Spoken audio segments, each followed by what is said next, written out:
I need the guitar. The guitar, okay. Dylan's SG. You know, the case is all beat up and shit. Yeah, I know which one it is. The red.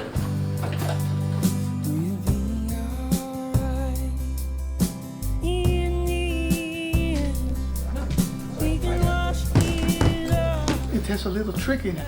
What is it?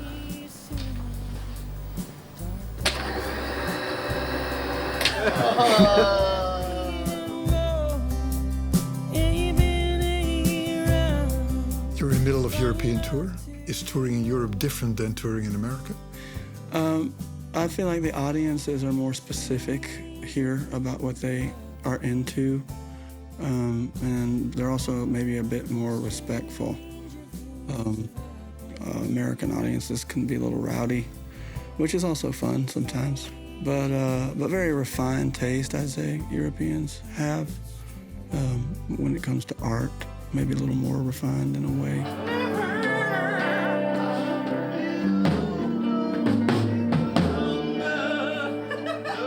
We moved from Louisiana to Muscle Shoals when he was 10 years old.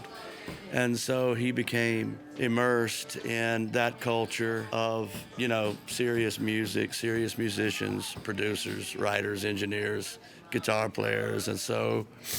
And that's the environment he was raised in. So I think that had a lot to do with how good he got at how fast. Because he was really already really, really good by the time he was 15.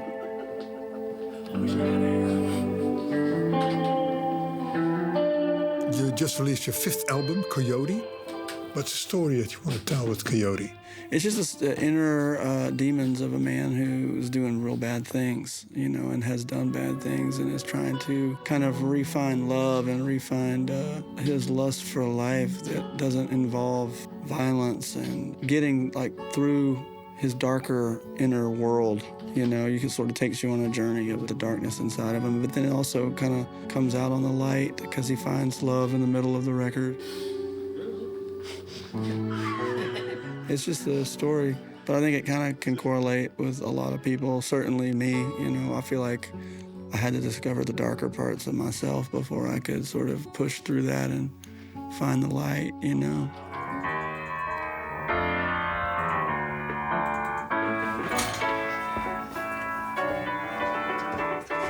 The darker side of yourself, is it booze-related or drugs-related? Or both? Yeah, both. You know, I'm in my 30s now, but most of my 20s, I was a bit of a nightmare. I think when my daughter was born, there was a fundamental change in me.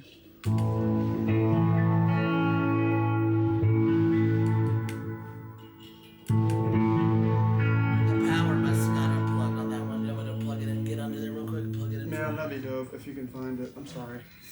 To where I knew I couldn't remain the person that I had been, and I had to really make a change and become the person that other people needed me to be.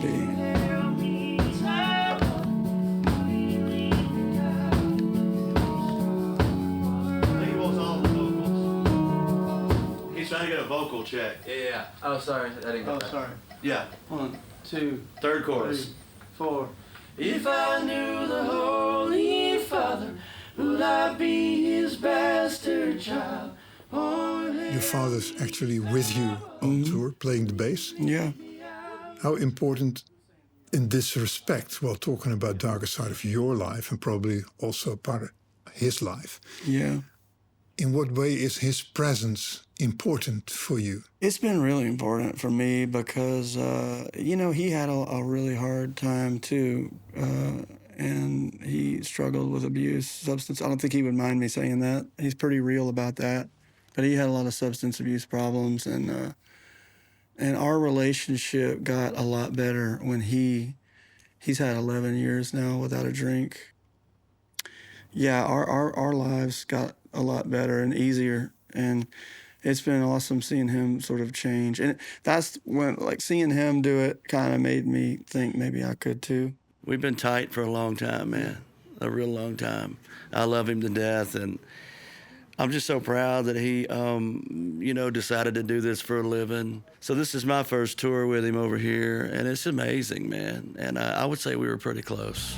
Closing windows and locked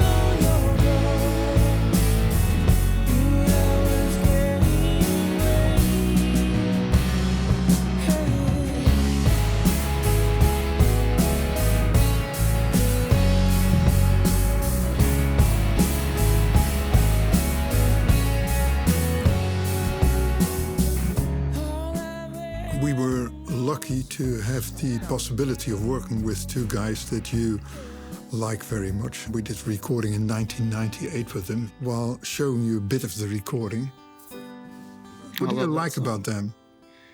Well, Dan Penn obviously is an incredible songwriter. Pull a string and I'll wink at you. I'm your puppet. Yeah, wow, it's just masterful songwriting. I'll do funny things if you want me to. I'm your puppet.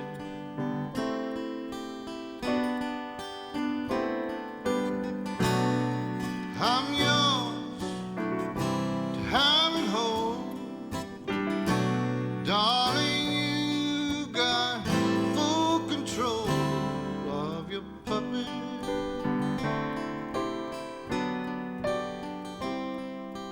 Pull another string and I'll kiss your lips. I'm your puppet. You work with Snap your fingers. Spooner Oldham, huh? I never worked with him. I've hung out with him a lot. Okay. He's been around the studio. Spooner is one of those magical people. When you're around him, I think he's so unique, and his stories are really funny. And he always took time to talk to me, and he was really kind to me and asked me about my songwriting, if I was still writing. And he's just a genuine, you're not going to find a more genuine human being than Spooner. Dan is sort of more standoffish, but real amazing singer-songwriter. I've only actually interacted with Dan a few times, but I'm obviously a huge fan. And as far as songwriting goes, Dan, I would consider a master. I'll be overcome. Do just what I'm told. I'll do anything for you. 'Cause I'm your puppet. Is it a tone? Is it a word? Is it a construction? Construction, I mean, everything, inflection, soul, having an innate ability to phrase things a certain way that are very artistic yet straight to the point, intuitive, thoughtful. Dan does all of that. I mean, you know. Which channel is free? Thank you, bud. Yeah, thanks for doing that. This place rocks. Yeah, this is cool. Turn out your guitar. The next thing you know, I'm kicking my. I'm a huge J.J. Cale fan. I think his records and Leon Russell's records, as far as like sonically in the 70s, are my favorite sounding records. There's just a magic in the tightness of those records, the drums and the bass specifically. So I've referenced JJ and Leon a lot on like the way my albums sound, and I copy them a lot and I rip them off a lot.